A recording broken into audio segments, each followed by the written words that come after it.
Hello friends, welcome to the Exams Made Simple. So we are back with the editorial and explained section discussion for Indian Express of 14th January.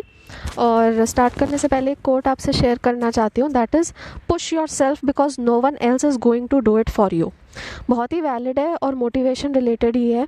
आपको जैसे extrinsic motivation काम नहीं आता है, हमेशा अंदरूनी motivation intrinsic motivation काम आता है।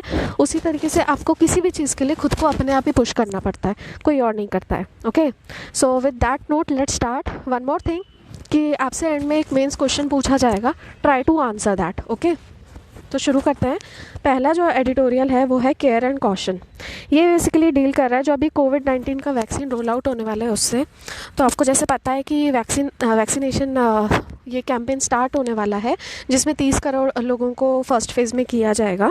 तो उसी के लिए क्या क्या चैलेंजेस हैं, क्या हमारे पास में एग्जिस्टिंग इंफ्रास्ट्रक्चर, एग्जिस्टिंग फैसिलिटीज़ हैं, क्या प्रॉब्लम्स आएंगी, क्या होना चाहिए पॉलिसी में, ये सारी चीज़ें यहाँ पर डिस्कस की गई हैं। ठीक है, और इसी से रिलेटेड एक और एडिटोरियल हम आगे शेयर करेंगे और वो भी वैक्सीनेशन से रिलेटेड ही है। बहुत अच्छा आर्टिकल है, तो दोनों ही चीज़ें काफ़ी इंपॉर्टेंट लगी मुझे और मैं आपसे दोनों शेयर करूँगी। Okay, so let's start with this care and caution. ये सुजाता राव द्वारा लिखा गया है एडिटोरियल और ये फॉर्मर यूनियन हेल्थ सेक्रेटरी रह चुकी हैं। ठीक है, तो सबसे पहले तो उन्होंने बताया है कि एक अच्छी पॉलिसी में क्या क्या होता है। तो इनका कहना है कि एक अच्छी पॉलिसी में 4 क्राइटेरिया होते हैं। वो होते हैं ऑब्जेक्टिव होना चाहिए उसका क्लियर, उसके बाद में स्ट्रेटेजिक डिज़ाइन होना चाहिए, ठीक है, उसके बाद में उसके फाइनेंसेस की बात होनी चाहिए और लास्टली उसमें आउटकम्स पता होने चाहिए। ठीक है, तो फॉर एग्जांपल अभी जैसे ये नेशनल रोल आउट हो रहा है वैक्सीनेशन का, तो इसके ऑब्जेक्टिव्स क्या क्या हो सकते हैं। इन्फेक्शंस को स्टॉप करना, ठीक है, और जो ट्रांसमिशन है करंट उसको रिड्यूस करना या उसको पूरी तरीके से रोकना, और उसके बाद में जो मोर्टेलिटी हो रही है उस मोर्टेलिटी को या तो रिड्यूस करना, अगर पूरी तरीके से ख़त्म नहीं कर सकते हैं। ठीक है, अब दिक्कत की बात करें तो दिक्कत ये है कि जो अभी 2 वैक्सीन्स का अप्रूवल दिया गया है तो या तो इनका क्लियर डेटा नहीं है हमारे पास में और इनकी एफिकेसी का हमको पता नहीं है। ठीक है, अब एफिकेसी का हमको नहीं पता है तो इसकी वजह से क्या है कि हम इसके ऊपर ज़्यादा रिलाय नहीं कर सकते हैं। ओके, तो जैसे नॉर्मल कोई भी वैक्सीन होती है तो उसका एक पर्टिकुलर एफिकेसी का पता होने की वजह से पता होता है कितने टाइम तक वैलिड है। फॉर एग्जांपल जैसे अगर फ्लू का शॉट दिया जाता है तो वो 1 साल तक वैलिड रहता है, लेकिन अगर पोलियो वैक्सीन दी जाए तो वो लाइफ टाइम के लिए आपकी वैलिड रहती है। ठीक है, लाइफ टाइम आपको पोलियो की गारंटी मिल जाती है कि नहीं होगा। ठीक है, तो अब यहाँ पे हमको नहीं पता है कि ये लाइफ टाइम के लिए प्रोटेक्शन देगी कोविड वैक्सीन या कुछ महीनों के लिए, और एफिकेसी पे किस किस के लिए कैसी होगी ये भी हमको नहीं पता है कि एल्डरली के लिए कैसी होगी या फिर सिक पीपल के ऊपर इसका क्या इम्पैक्ट पड़ेगा। ठीक है, और ऐसा डेटा आने में, एफिकेसी का डेटा आने में कम से कम 3 साल लगते हैं, और अभी हमारे पास में क्या है कि अभी हमारे पास में फेज़ 3 ट्रायल का भी पूरा डेटा नहीं आया है। ठीक है, इस वजह से मतलब कई सारे इश्यूज़ हैं और इसकी एफिकेसी की गारंटी अभी भी नहीं है। पर अब देखो इन्होंने बताया है कि गवर्नमेंट ने ऑलरेडी क्या क्या गाइडलाइंस अभी ड्रॉ की हैं, कुछ स्ट्रेटेजिक गाइडलाइंस, कुछ अच्छी बातें भी हैं। तो गवर्नमेंट ने अपनी तरफ से क्या क्या चीज़ें करने की कोशिश करी है वो भी यहाँ पे बताया गया है। So this is an ambitious vaccine programme जिसमें 30 करोड़ लोगों को कवर किया जाएगा टिल जुलाई। और एक्चुअली में इन्होंने अब ये कहा है कि ये चीज़ कहाँ से डिसाइड की है गवर्नमेंट ने, तो वो की है जो हमारा पिछला 30 साल का एक्सपीरियंस है उससे, ऑफ यूआईपी यानी यूनिवर्सल इम्यूनाइजेशन प्रोग्राम, जहाँ पे हमने पोलियो एरेडिकेशन और दूसरी कई सारी वैक्सीन प्रिवेंटेबल डिजीज़ेस को कवर किया था। ठीक है, तो उसके बेसिस पे ही हम ये वाला प्रोग्राम रन कर रहे हैं। तो अब ये जो गाइडलाइंस आई हैं, इन गाइडलाइंस में क्या क्या चीज़ें बताई गई हैं, तो इसमें पहली बात तो ह्यूमन रिसोर्सेज के बारे में बोला है कि उनके क्या स्किल्स होनी चाहिए, क्या उनके रिसोर्सेज होने चाहिए। ठीक है, उसके बाद में लॉजिस्टिक्स की बात की गई है कि वैक्सीन को डिलीवर करने के लिए क्या क्या लॉजिस्टिक्स की ज़रूरत पड़ती है। ओके, फिर इसके अलावा इन्होंने बताया है आपके फिज़िकल इंफ्रास्ट्रक्चर के बारे में। ओके, तो human resources, then logistics, then what is मतलब फिज़िकल इंफ्रास्ट्रक्चर की क्या ज़रूरत पड़ेगी, और उसके बाद में डिजिटल प्लेटफॉर्म की भी बात की है इन्होंने। ठीक है, ताकि फीडबैक सिस्टम भी मिलता रहे। तो इन्होंने ऑलरेडी कई गाइडलाइंस का ध्यान रखा है, और इसके अलावा इन्होंने एक प्रायोरिटी क्राइटेरिया भी बताया है। प्रायोरिटी क्राइटेरिया किस बेसिस पे बताया इन्होंने कि सबसे पहले वैक्सीन किसको देनी चाहिए। तो जैसे इन्होंने कहा है कि जो फ्रंटलाइन वर्कर्स हैं उनको को दो, उसके बाद में मोर देन 50 ईयर्स वालों को दो, फिर लेस देन 50 जो कोमॉर्बिडिटीज़ वाले हैं, जिनको डायबिटीज़ और प्री एग्जिस्टिंग कोई कंडीशन है, तो उन लोगों को दो। तो ये सारी चीज़ें भी इन्होंने यहाँ पे बोली है, ठीक है। और one more thing friends, because I am at office, तो हो सकता है थोड़ा सा आपको बैकग्राउंड डिस्टर्बेंस आए, so we apologise for that. और तो आज के लिए please bear with me, okay. तो मेन आपको कंटेंट की तरफ ध्यान देना है, मेन आपको अपनी पढ़ाई की तरफ ध्यान देना है, तो दूसरी चीज़ों की तरफ ध्यान ना दें, ओके। तो ये जो मैनुअल है, इनकी गाइडलाइंस है, ये रेफरेंस की तरह तो है कि क्या कैसे होना चाहिए। अब ये जो गाइडलाइंस है ये काफ़ी आइडियल हैं, लेकिन ये एग्जैक्ट रिफ्लेक्शन नहीं है कि रियल वर्ल्ड सिचुएशन क्या है, और इसमें कई सारे फॉल्ट्स और डिफेक्ट्स हैं। तो अब इन्होंने ये डिस्कस किए हैं।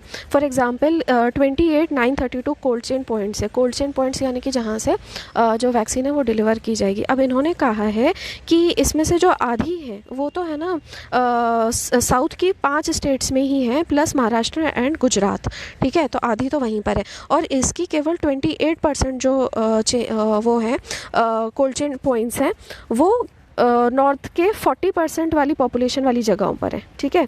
यानी जहाँ पे बहुत ज़्यादा पॉपुलेशन है। बेसिकली इनका कहना ये है कि आपने इसका प्रॉपर एनालिसिस नहीं किया है। जहाँ पे बहुत ज़्यादा पॉपुलेशन है, 40% पॉपुलेशन है, वहाँ पे आपने केवल 28% ही दिया हुआ है कोल्ड चेन पॉइंट्स, और सदर्न स्टेट्स और वहाँ पे आपने आधी से ज़्यादा वहाँ पे दे दिए, ठीक है। और इसके साथ में ये तो आपका एक तो डिलीवरी पॉइंट सही नहीं है। उसके बाद में इनका कहना है कि आपके ह्यूमन रिसोर्सेज अभी पुअर हैं, अच्छे से ट्रेंड नहीं है। प्राइवेट सेक्टर अगर देखा जाए तो काफ़ी वीक है, और सेफ्टी और हेल्थ हाइजीन्स भी प्रॉपर नहीं देखे जाते हैं। पावर आउटेजेस बहुत ज़्यादा हमारे यहाँ पे कॉमन है। इंफ्रास्ट्रक्चर तो आपने कह तो दिया है कि ये सारी चीज़ें करवाई जाएंगी, लेकिन आप ये देखो हमारे पास में एग्जिस्टिंग कई सारी ऑलरेडी प्रॉब्लम्स हैं, तो जिसकी वजह से स्पीड और क्वालिटी की गारंटी देना थोड़ा टफ है, ओके। और ये जो इम्यूनाइजेशन, अब इन्होंने दूसरी प्रॉब्लम ये बोली है कि ये डिसरप्ट करेगा जो हमारा रूटीन हेल्थ सर्विस डिलीवरी है उसको, ठीक है। तो जैसे एंटीनेटल केयर और दूसरे नेशनल प्रोग्राम्स टीबी वगैरह के वैक्सीनेशन के लिए चलते रहते हैं, तो उसको ये डिसरप्ट करेगा, ठीक है। और अब साथ में एक और दिक्कत है कि एक और वेव आ गई है बर्ड फ्लू की, तो इन सब चीज़ों के लिए साथ में डील करना काफ़ी ज़्यादा टफ हो जाएगा, ठीक है। अब तीसरी प्रॉब्लम इन्होंने बताई है डेटा की। तो इनका कहना ये है कि आपके पास में इलेक्टोरल रोल के डेटा से आप उनका तो नाम निकाल सकते हो जो more than 50 years of age है, लेकिन लेस देन 50 में जिनको एग्जिस्टिंग बीमारियां हैं उनका डेटा आप कैसे निकालोगे? It can be very challenging, okay. क्यों? क्योंकि जैसे इसमें भी अब डिवाइड है। फॉर एग्जांपल अगर देखा जाए तो नॉर्थ साउथ डिवाइड है। जो साउथ वाले स्टेट्स हैं वहाँ पे नॉन कम्युनिकेबल डिजीज़ेस का जो बर्डन है वो ज़्यादा है। उसी तरीके से अर्बन रूरल डिवाइड भी है हमारे यहाँ पे, क्योंकि हमारे यहाँ पे जो अर्बन का फिज़िकल हेल्थ इंफ्रास्ट्रक्चर है वो मतलब बहुत ज़्यादा जो बना हुआ है वो बहुत वीक है, ठीक है। तो इसके अलावा एक और दिक्कत है कि लोगों ने कई जगहों पे मल्टीपल जगहों पे जाके वो अपना अलग अलग डिजीज़ेस का चेकअप करवाते हैं, तो एक जगह पे मतलब चीज़ें कॉन्सेंट्रेटेड नहीं है, इसलिए जो डेटा वगैरह है वो आपके पास में बहुत ज़्यादा डुप्लीकेट आएगा, ठीक है। और प्राइवेट प्रोवाइडर्स भी जो है, इनका ये भी कहना है प्राइवेट प्रोवाइडर्स भी आपके पास में अनरजिस्टर्ड है, क्योंकि क्लिनिकल इस्टेब्लिशमेंट एक्ट जो 2010 का आया था उसका प्रॉपर इम्प्लीमेंटेशन नहीं किया गया है। तो आपके पास में फॉल्स सर्टिफिकेशन होने के और डुप्लीकेशन होने के, एरर होने के बहुत ज़्यादा चांसेस हैं, ओके,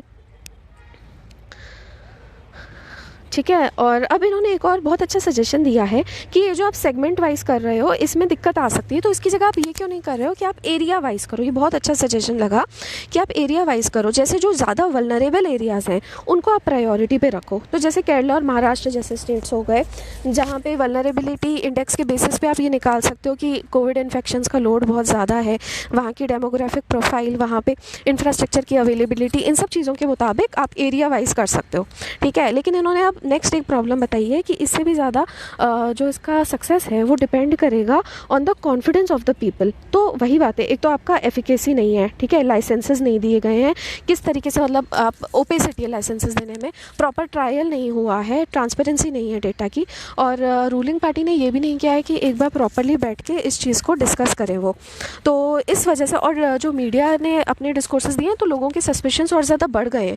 और उससे भी बड़ी दिक्कत इसकी वजह से क्या आई है कि इंटरनेशनल इंटरनेशनल जो हमारी रेप्यूटेशन थी वो भी डाउन हो गई है, ठीक है। तो अब इन्होंने ये सजेस्ट किया है कि आपको क्या करना चाहिए कि जैसे पोलियो के टाइम पे, पोलियो इरेडिकेशन के टाइम पे किया था, आप उसी तरीके से WHO के जो एक्सपर्ट्स हैं उनको उस टाइम पे बिठाइए, ताकि अगर कोई एडवर्स सिचुएशन आती है, ट्रायल्स के टाइम पे कोई नीड्स आती है और दूसरी ऐसी कोई भी इमरजेंसी वाली कंडीशन आती है, तो उस टाइम पे वो आपको गाइड कर सके, आपको हेल्प कर सके। तो इससे क्या होगा, लोगों का भी कॉन्फिडेंस बढ़ेगा और इंटरनेशनल अथॉरिटीज़ का भी बढ़ेगा, ठीक है।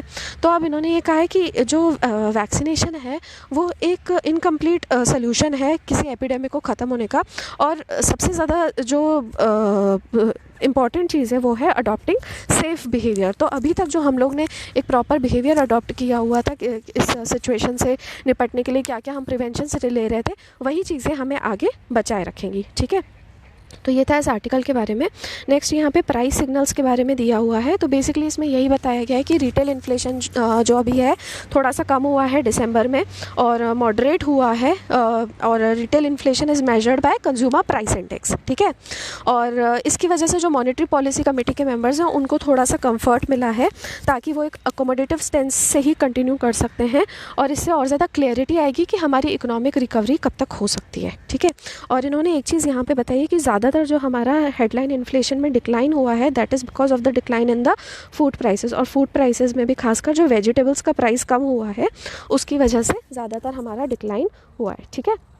और इन्होंने साथ में एक और चीज़ कही है, वो ये कि जो कोर इन्फ्लेशन है वो लगभग स्टैग्नेंट रहा है, और अगर स्मूथ रोल आउट हो जाता है वैक्सीन का तो उससे हो सकता है कि डिमांड बढ़े, लेकिन ऑन द सेम टाइम जो राइजिंग इनपुट कॉस्ट वगैरह हैं और प्राइसिंग पावर वापस आ सकता है, इस वजह से हो सकता है कि कोर इन्फ्लेशन थोड़ा हाई ही रहे, ठीक है। तो कोर इन्फ्लेशन से बेसिकली हमें ज़्यादा चीज़ें नहीं पता चलेंगी, बट जो हमारा हेडलाइन इन्फ्लेशन है उससे हमको रिकवरी रेट वगैरह तो पक्का पता चल जाएगा, ओके।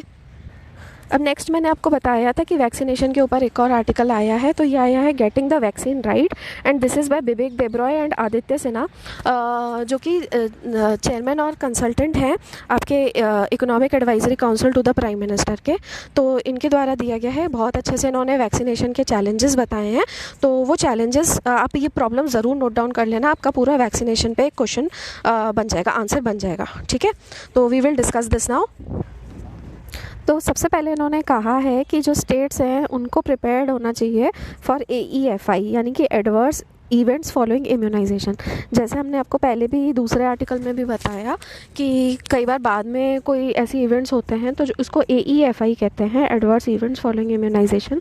तो US में भी देखा गया था कि कई लोगों को बहुत सारे एलर्जिक रिएक्शंस हुए थे जिसको एनाफिलैक्सिस कहते हैं। सो this is another word for you, लिख लीजिए, याद कर लीजिए, ठीक है। तो इस चीज़ को चेक करने के लिए भी इन्होंने कहा है कि आपको स्टेट्स को इस चीज़ के लिए तैयार होना चाहिए। इससे वही है कि पब्लिक कॉन्फिडेंस भी थोड़ा सा आ सकता है, ठीक है। और इसके लिए इन्होंने कहा है कि आप स्पेशल डॉक्टर्स की टीम को वहाँ पे रख सकते हो। उसके बाद में सेकंड इन्होंने कहा है कि जो स्टेट्स हैं उनको भी प्रायोरिटाइज़ करना चाहिए वैक्सीनेटिंग लोगों को विथ कोमॉर्बिडिटीज़ इन क्लस्टर्स। तो जैसे वहाँ पे उन्होंने एरिया अप्रोच कहा था, तो वैसे ये कह रहे हैं कि आप जो ये कह रहे हो प्रायोरिटी वाला, तो उसमें आप क्लस्टर्स को आप आइडेंटिफाई कर लो और वहाँ पे आप लोगों को आइडेंटिफाई करो जिनको पहले वैक्सीनेट करना चाहिए, ठीक है। तो वही है कि इस चीज़ का इतना सेंस नहीं बनेगा कि आप टाउन्स और विलेजेस में जहाँ पे पॉजिटिविटी रेट लो है, इतने पॉजिटिव मतलब कोविड पॉजिटिव के हैं नहीं लोग, आप वहाँ पे वैक्सीनेट कर रहे हो, ठीक है। तो इनका कहना है, जैसे एग्जांपल अगर मुंबई में बेस्ड कोई इंसान है जिसकी कोमॉर्बिडिटीज़ हैं, तो उसको शायद ज़्यादा ज़रूरत है as compare to an a military man who is in Arunachal Pradesh, ठीक है। उसके बाद में फिर इन्होंने ये कहा है कि एक और चीज़, एक और चैलेंज इसमें ये है कि आप फ्रंटलाइन वर्कर्स को जैसे दे रहे हो वैक्सीन, ठीक है। उसके बाद में वो एक पोटेंशियल कैरियर तो है, तो मान लो वो खुद इन्फेक्ट नहीं होता है, लेकिन वो वही जो वायरस है वो कैरी करके अपने फैमिली मेम्बर्स को ट्रांसमिट कर देता है, तो उनके लिए भी रिस्क बढ़ जाता है। तो इनका कहना ये है कि while you are vaccinating the caretakers, the front line workers, तो उस टाइम पे आप उनकी फैमिली वगैरह को भी, उनको भी आप वैक्सीनेट साथ साथ करते जाओ, ओके। ना फोर्थ, इन्होंने कहा है कि वैक्सीन की यूनिफॉर्म एफिकेसी रहेगी सब लोगों के लिए या नहीं, ये हमको पता नहीं है, ठीक है। इन्फेंट्स के लिए वो शायद अलग काम करे, और इम्यून इमेच्योर इन्फेंट्स हैं उनके लिए अलग करे, और इम्यूनोसेंट जो इंडिविजुअल्स जिनकी एज 65 ईयर्स से ज़्यादा है, हो सकता है कि उनके लिए अलग काम करे। तो इनका कहना है कि अभी फेज़ 3 के जो भी एफिकेसी रिजल्ट्स हैं आप उनको इसमें एटलीस्ट अकोमोडेट करो, ताकि उससे थोड़ा बहुत तो पता चल ही पाए कि इसका इफेक्ट क्या रहेगा। ओके, अब इन्होंने बहुत ही प्यारी बात बोली है। इन्होंने सबसे पहले कहा है कि आप है ना प्राइवेट सेक्टर को इन्वॉल्व करो, ओके, वैक्सीन डिलीवरी और एडमिनिस्ट्रेशन के लिए। तो इससे क्या होगा कि गवर्नमेंट का जो बर्डन है वो कम हो जाएगा, ओके। और इसके साथ में इन्होंने साथ में ये बोला है कि एट द सेम टाइम जो लोग वैक्सीन्स खुद अफोर्ड कर सकते हैं, जो अफोर्डेबल लोग हैं, उनको आप अलाउ करो कि वो खुद ही जाके ओपन मार्केट से वैक्सीन्स वगैरह ले लें, ठीक है। तो एक तरीके से इन्होंने गवर्नमेंट के बर्डन को बताने की कम करने की बात की है कि प्राइवेट सेक्टर भी उसमें रोल प्ले कर सकता है, अफोर्डेबल लोग खुद जाके अगर वैक्सीन ले लें। और जैसे कि वैक्सीन जैसे कि फाइज़र वगैरह हो गई, मॉडर्ना हो गई, तो अभी इसको आप पब्लिक जो वैक्सीनेशन प्रोग्राम है उसमें आप इमीडिएटली इन्वॉल्व नहीं कर सकते हो, ठीक है। ये बहुत ज़्यादा महंगा पड़ेगा ना, मतलब हम लोग इसका इंफ्रास्ट्रक्चर हमारे पास है ना, हम लोग फिजिकली इसके लिए अभी रेडी हैं।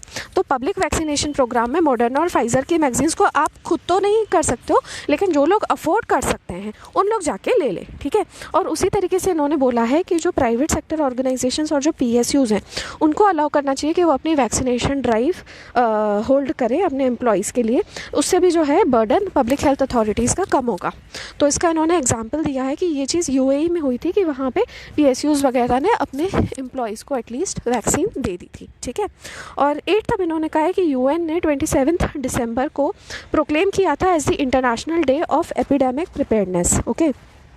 तो इंडिया को भी खुद को इसके लिए प्रिपेयर करना चाहिए। और नेशन वाइड जो वैक्सीनेशन ड्राइव है वो ज़्यादातर डिसेंट्रलाइज्ड प्रोसेस होता है। तो अब इन्होंने बोला है कि इससे ज़्यादा सही टाइम नहीं हो सकता कि आप एक नेशनल हेल्थ ID बनाओ। देखो अब ये प्रॉब्लम वहाँ पे दूसरे एडिटोरियल में भी कही थी कि डुप्लीकेशन और फोर्जरी वगैरह की बातें हो सकती हैं। तो इसलिए अगर नेशनल हेल्थ ID अगर बन जाती है तो उससे हर इंसान की क्या प्रॉब्लम्स है, क्या डिजीज़ेज़ है अलग अलग जगह पे, वो एक सेंट्रलाइज्ड हो जाएगा, ठीक है। तो उससे कोई भी चाहे तो एक्सेस कर सकता है और इससे आइडेंटिफाई करना भी बहुत ईजिली हो जाएगा कोमॉर्बिडिटीज़ को। तो इससे बेहतर टाइम नहीं हो सकता है। तो बट इसके साथ ही इन्होंने कहा है कि डेटा प्राइवेसी कंसर्न्स को भी हमको ध्यान देना चाहिए।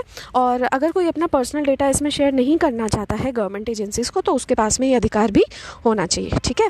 तो विद दिस मैं आपसे एक क्वेश्चन पूछना चाहती हूँ, मेंस का क्वेश्चन है और आप उसको चाहें तो आप अटेम्प्ट कर सकते हैं, okay. So the question is what are the challenges to vaccination. अगर नेशनल रोल आउट होता है तो इसमें क्या क्या चैलेंजेस होते हैं, प्रेजेंट कंडीशन क्या है इसमें इंडिया की, राइट। और क्या क्या चीज़ों का अगर ऐसी पॉलिसी आती है तो उस पॉलिसी में क्या क्या चीज़ों का ध्यान देना चाहिए, ऑब्जेक्टिव्स वगैरह क्या चीज़ों का ध्यान देना चाहिए, ओके। तो I hope the question is clear. Your question is what are the challenges to the vaccination and what is the present situation in India if vaccination drive is taken out and what if a national policy is there, तो उस time पे what should be the objectives of such a policy, okay. I hope the question is clear. इसको attempt करने की बिल्कुल कोशिश करना, जो भी बने पॉइंटर्स जो भी आपसे बने उसको ज़रूर अटेम्प्ट कीजिए, ओके। आपके लिए बेहतर होगा। Now a budget for our times.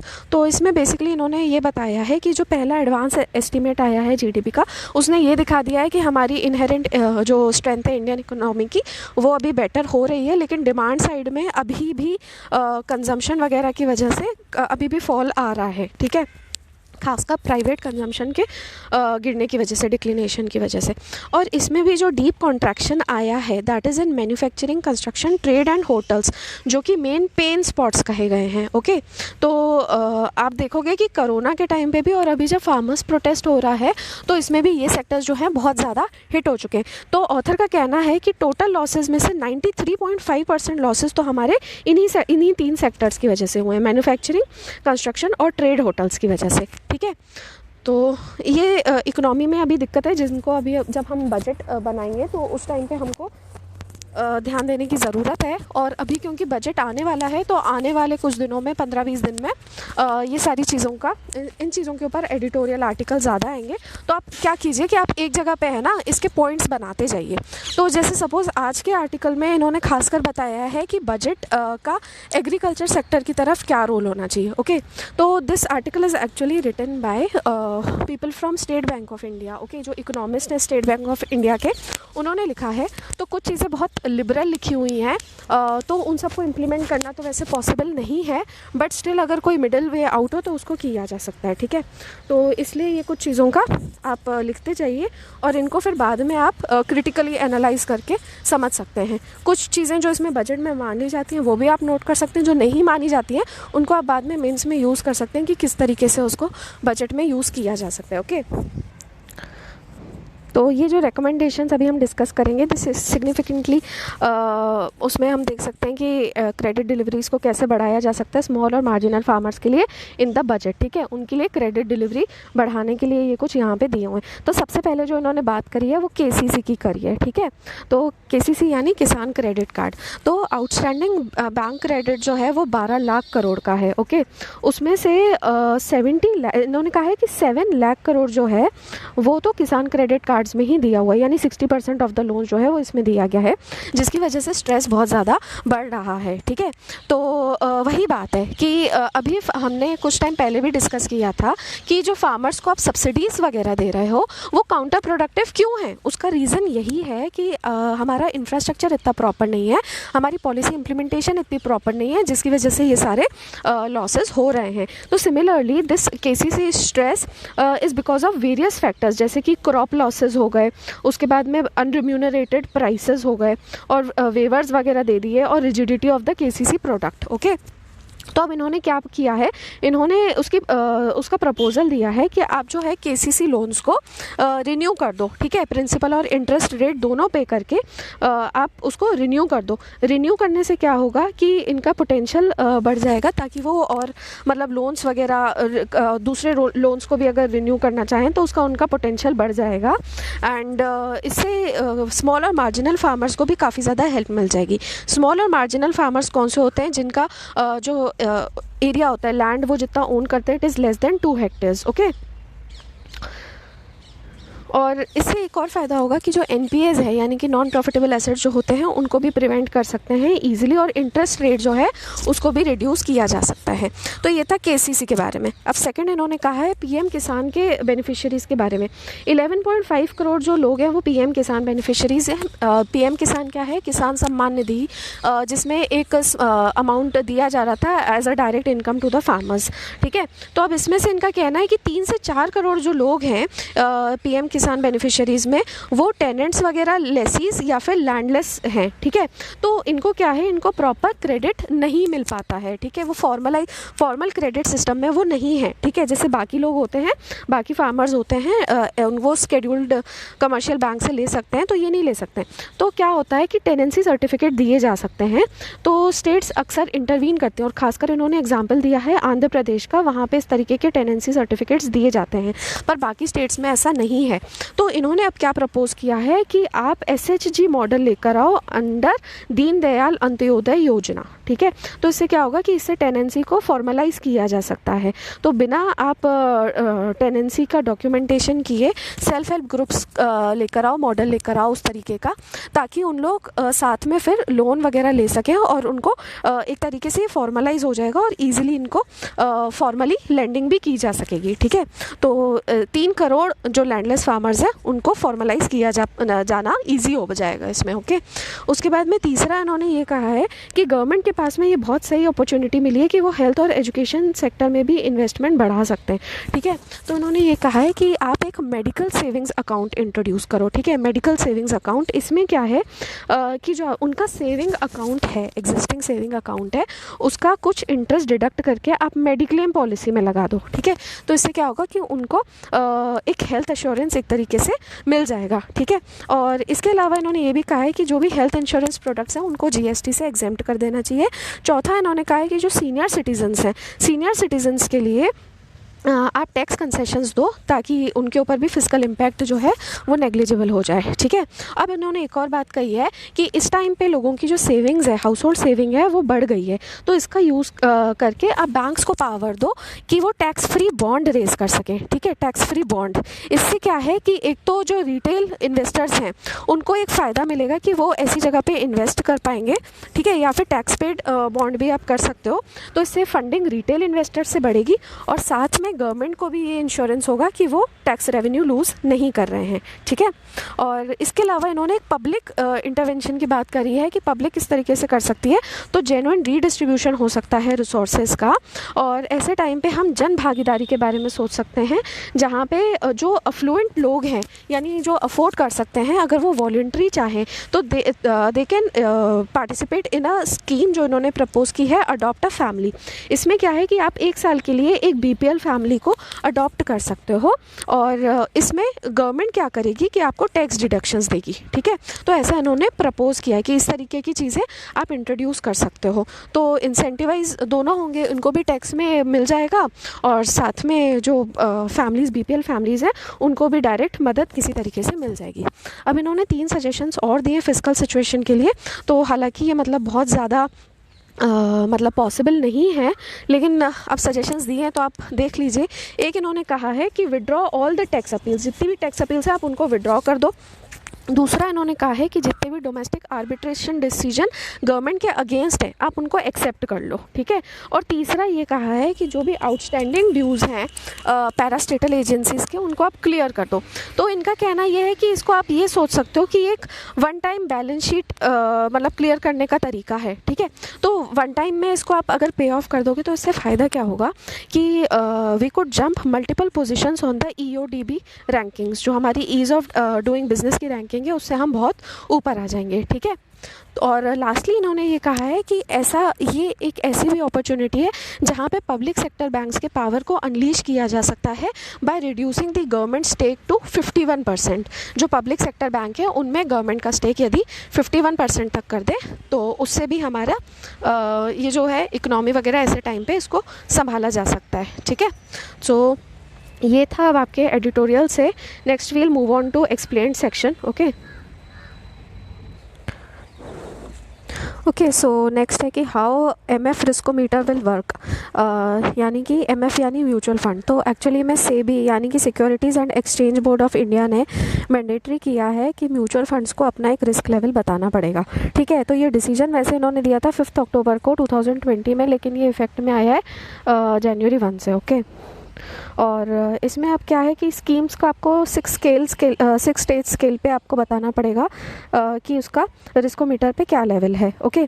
तो ये यहाँ पे दिया हुआ है, आप देख सकते हैं लेवल्स दिए हैं, लो टू मॉडरेट, मॉडरेटली हाई और वेरी हाई, ठीक है। और रिस्क वैल्यू कैसे दी हुई है, <1 से लेके <5 तक, ओके। तो ये देख लेते हैं कि ये कैसे काम करेगा। तो इसको पहली बात तो मंथली बेसिस पे डिराइव किया जाएगा, ठीक है, मंथली बेसिस पे किया जाएगा। और जो फंड हाउसेज हैं उनको डिस्क्लोज करना पड़ेगा अपना जो भी रिस्कोमीटर लेवल है, और साथ में उनको अपना पोर्टफोलियो भी डिस्क्लोज करना पड़ेगा, ओके। अपनी सारी स्कीम्स का पोर्टफोलियो डिस्क्लोज करना पड़ेगा, ना केवल अपनी वेबसाइट पे करना पड़ेगा बट एक और वेबसाइट है AMFI की, association of mutual funds in India, ठीक है, उस पर भी इनको करना पड़ेगा। और हर मंथ के एंड में यानी क्लोजर ऑफ ईच मंथ के 10 दिन के अंदर अंदर आपको ये चीज़ करनी पड़ेगी। और अगर कोई भी चेंज होता है इस रीडिंग में तो आपको वो कम्युनिकेट भी करना पड़ेगा to the unit holders of the scheme, okay. अब क्या पहले से ये नहीं था, तो ऐसा नहीं है, ये 2015 से भी चल रहा था, एक रिस्कोमीटर तब भी था सिंस 2015, लेकिन उसमें जो स्कीम्स थी वो केवल रिस्क लेवल बताती थी कि कैटेगरी का, ठीक है। तो सपोज़ कोई लार्ज कैप फंड है, कोई लार्ज कैप स्कीम है, तो वो एक कैटेगरी हो गई, ठीक है, मिड कैप कैटेगरी हो गई, स्मॉल कैप कैटेगरी हो गई। तो उस स्कीम के अंडर आने वाली जितनी भी स्कीम्स है, जैसे बोल दिया कि लार्ज कैप में आपको रिस्क लो है, ठीक है, तो उससे क्या होगा कि जितनी भी उसमें स्कीम्स आएंगी सबका रिस्क लो माना जाएगा। लेकिन अब ऐसा नहीं है, अब क्या इन्होंने चेंज किया है कि हर स्कीम का रिस्क लेवल आपको अलग अलग बताना पड़ेगा, ठीक है, और उनके रिस्पेक्टिव पोर्टफोलियो से आपको कैलकुलेट करनी पड़ेगी रिस्क वैल्यू, ठीक है। तो अब इसमें एक नई कैटेगरी भी आ गई है वेरी हाई की। तो तो इन्होंने एक और चीज़ बताई है कि जो आपका पोर्टफोलियो रहता है उसमें दो तरीके के स्कीम्स जनरली रहते हैं, एक इक्विटी वाले होते हैं और एक डेट इंस्ट्रूमेंट्स होते हैं, ठीक है। तो दोनों का रिस्क लेवल कैलकुलेट करने का तरीका अलग अलग है। इक्विटी में आप बेसिकली क्या देखोगे, इक्विटी में आप देखोगे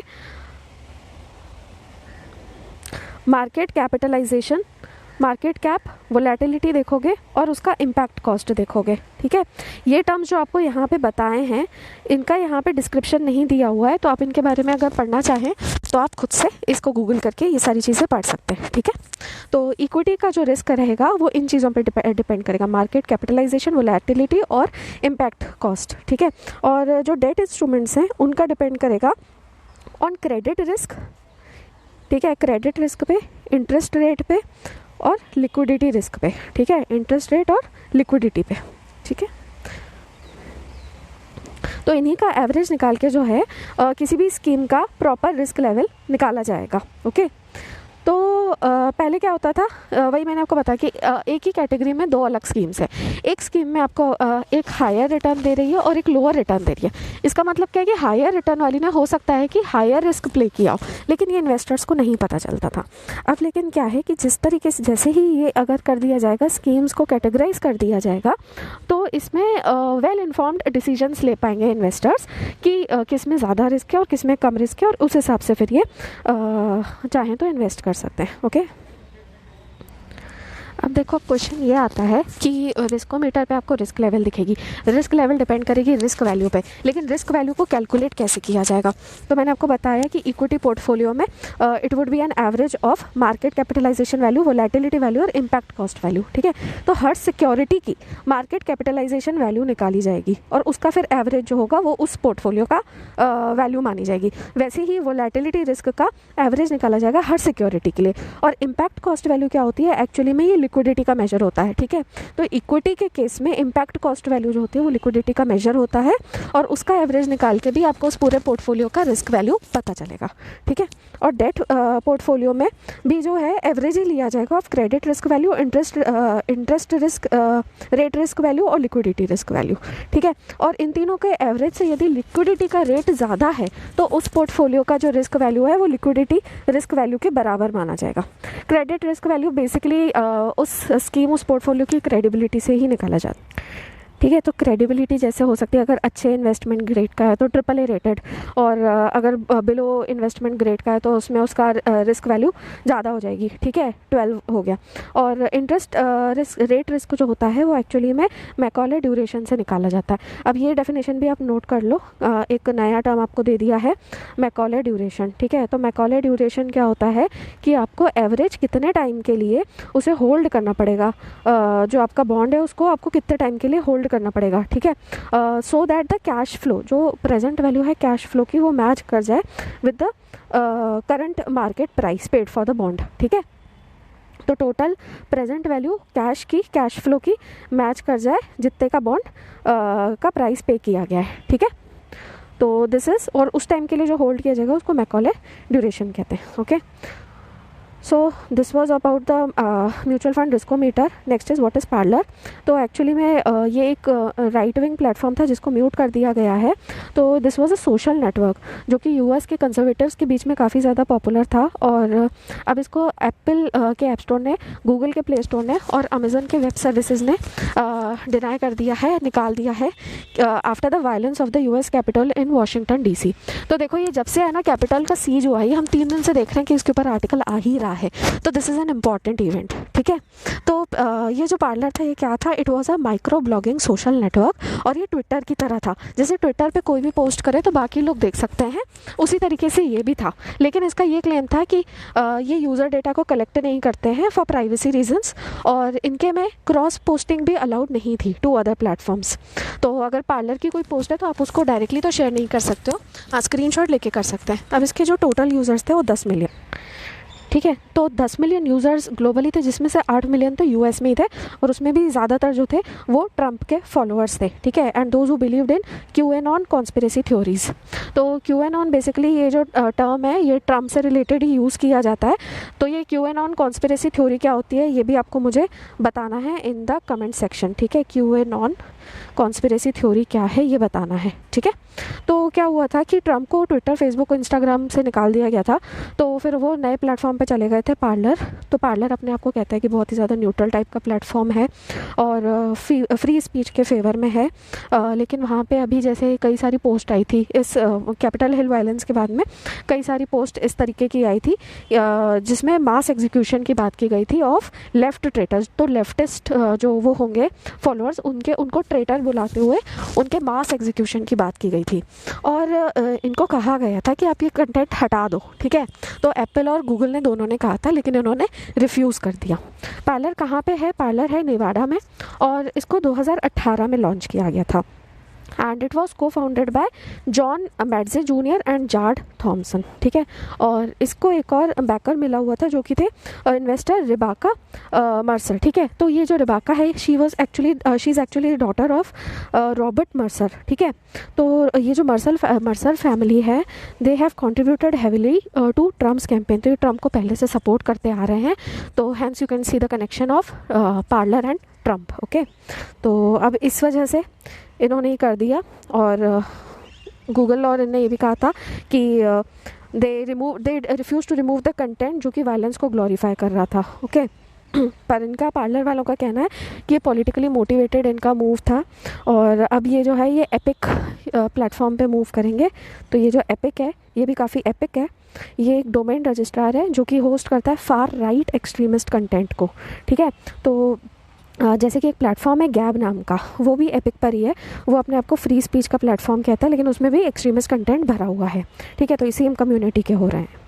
now last explained is why a raging in Jaffna recalls Sri Lanka's unaddressed Tamil question. तो एक्चुअली में क्या हुआ है कि यहाँ पे एक मेमोरियल का डिमोलिशन हुआ था जाफना यूनिवर्सिटी में, जो कि नॉर्दर्न श्रीलंका में है। और 2009 में एक इवेंट हुआ था जब LTTE का स्टैंड अप हुआ था अगेंस्ट श्रीलंकन आर्मी। तो उसमें अब देखो बेसिक फंडा इसका समझ लो। LTTE इज़ तमिल का वो एक ऑर्गेनाइजेशन है, Liberation of Tamil Tigers Eelam, ठीक है। Eelam is that they want a separate territory and independence of the Tamil region, ठीक है। और श्रीलंका में जो है it has a majority of Sinhalese, ठीक है। तो जो इनके आर्मी भी है वो ज़्यादातर सिंहालीज की है, तो इनका आपस में क्लैश हुआ था। तो अब जब इनका क्लैश हुआ था तो काफ़ी सारे सिविलियंस जो थे उसमें मारे गए थे और उनको याद करते हुए उनके लिए मेमोरियल बनाया गया था यहाँ पे, ठीक है। तो अभी फिर से इसकी वजह से प्रोटेस्ट और ज़्यादा शुरू हो गए इस डिमोलिशन के बाद में। और इसको है ना जो दूसरा तमिल डायस्पोरा है दूसरी कंट्रीज़ में, ह्यूमन राइट्स ग्रुप्स हैं और तमिलनाडु में भी जो पॉलिटिशियंस हैं वो काफ़ी ज़्यादा कंडेम कर रहे हैं। और इसके बाद में वहाँ पे आउटरीच और हंगर स्ट्राइक भी चालू हो गया है कि आप फिर से इसको बनाओ मेमोरियल को। तो एक्चुअली में जो मेमोरियल बनाया गया था 2019 में बनाया था और it was a sculpture of several hands rising out of water. ये देखो यहाँ दिखाया है कि पानी में से कई सारे हाथ निकल रहे हैं। तो ये एक्चुअली में उन लोगों को दर्शाता है जो कि मुल्ली वहीकल विलेज में मारे गए थे जब ये 2009 के क्लैशेस हुए थे, ठीक है। तो बेसिकली हुआ क्या था कि एक पतला स्ट्रिप ऑफ लैंड था, नैरो स्ट्रिप ऑफ लैंड था बिटवीन सी एंड लगून, ठीक है। तो श्रीलंकन आर्मी ने इसको कहा हुआ था कि ये नो फायर जोन है। तो यहाँ पे खूब सारे लोग जमा हो गए थे, tens of thousands of people gathered over here. लेकिन फिर क्या हुआ कि इन्होंने यहाँ पे भी फायरिंग शुरू कर दी। तो क्या हुआ, जो यहाँ पे लोग जमा थे दे रश्ड इनटू वाटर। तो फिर UN का एस्टिमेट है कि करीब 40,000 लोग जो थे दे वर किल्ड दैट टाइम, ठीक है। तो 2018 में जाफना यूनिवर्सिटी के स्टूडेंट्स यूनियन ने कहा कि एक मेमोरियल यहाँ पे बनाया जाए उन सिविलियंस की याद में। और एग्जिस्टिंग वहाँ पे एक जैसे मेमोरियल है महावीर रार का, ठीक है। तो यूनिवर्सिटी ने इस चीज़ को अपोज किया था। तो स्टूडेंट्स ने क्या किया, उन्होंने बना के वहाँ पे खुद से स्कल्प्ट करके वहाँ पे 2019 में इसको लगा दिया, ठीक है। So the memorial came up overnight. तो जो वैसे महावीरार मेमोरियल है उस पर कहीं पे भी तमिल्स का टाइगर्स का जिक्र नहीं है, ठीक है। और उसको केवल है ना एक कस्टमरी तरीके से मनाते आ रहे थे सिंस 1982। इसके अलावा एक और वहाँ पे मेमोरियल है जो कि 2002 में बनाया हुआ है जब पहली बार सीज़ फायर हुआ था LTTE और गवर्नमेंट के बीच में। तो वही था कि उन्होंने एक एलिजेंस और किया था to the goal of Eelam, ठीक है। अब जाफना यूनिवर्सिटी 1974 में बनी थी और पहले वहाँ पे कई सारे जो फैकल्टी थी वो मार्क्सिस्ट लीनिंग्स की थे, जब तक इसको टाइगर्स ने ऑक्यूपाई ना कर लिया, ठीक है। तो अब वहाँ पे ज़्यादातर जो तमिल की डिमांड की जा रही है वो वहाँ की स्टूडेंट बॉडी ही उस चीज़ को करती है, वो डिमांड, ठीक है। They are at the forefront of the Tamil demand, ठीक है। अब यहाँ पे एक इशू है, that is memory versus erasure. यहाँ पे एक इन्होंने रूल बना लिया है कि केवल आप किसको याद कर सकते हो, किसको नहीं कर सकते हो, तो इसका भी यहाँ पे बहुत ज़्यादा दिक्कत होती है, ठीक है, इशू होता है। और अब इस क्लैश के बाद ये जो डिमोलिशन हुआ है, इसके बाद में पॉइंट आउट किया जा रहा है कि जो जेवीपी है यानी जनता विमुक्ति पेरामुना, ठीक है, तो ये एक्चुअली में सिंहालीज मेजॉरिटी की है, तो दे आर अलाउड टू मोन इट्स डेड। तो वो तो अपने जो सिंहालीज अगर मारे जाते हैं उनको मोन कर सकते हैं, और इसके लिए इन्होंने सिंहालीज आर्मी ने श्रीलंकन आर्मी ने कई सारे वॉर मेमोरियल्स भी बनाए हैं, लेकिन तमिल्स को इस चीज़ की इजाज़त नहीं है। तो to this also the Tamil people see it as another kind of assault, ठीक है। तो तब से है ना, मतलब 2015 से तमिल्स हर साल मुली व्हीकल जो विलेज मैंने आपको बताया जहाँ पे ये इंसिडेंट हुआ था वहाँ पे गैदर करते हैं और उस इवेंट को कमेमोरेट करते हैं। Okay, so this was all from the editorial and explain section. I hope आपको अच्छा लगा होगा। Do try to answer the questions. Thanks for watching. Like ज़रूर कीजिएगा, शेयर ज़रूर कीजिएगा, और चैनल को सब्सक्राइब नहीं किया है तो ज़रूर कीजिए। And have a nice day.